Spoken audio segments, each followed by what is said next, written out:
Hello বন্ধুরা, তোমরা সবাই কেমন আছো? আশা করি সবাই ভালো আছো। আমার বাড়িতে এখন কালার হচ্ছে। প্যান্ট কেমন হয়েছে অবশ্যই সবাই কমেন্টে বলবে। আমার বাড়ির এখন অবস্থা অনেক খারাপ হয়ে আছে। এখন দেখো পেন্টের মিস্ত্রি লেগে আছে। পুরোটা আমার ঘরের কালারটা কেমন লাগছে অবশ্যই সবাই কমেন্টে জানাবে। বাইরে হয়েছে এই কালার, দেখতে পাচ্ছ অনেক অনেক জিনাগুলো খারাপ হয়ে আছে। এখন এই বাইরে আছে এই কালার।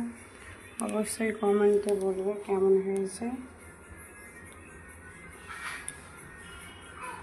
তার জন্য আমি এখন ভিডিও বানাতে পারছি না, লাইভে আসতে পারছি না। ফ্রেন্ড দেখতে পাচ্ছ পুরো তলা পুরো একদম রং হচ্ছে। এখন উপরে আরও দুটো মিস্ত্রি লেগে আছে, নিচে একটা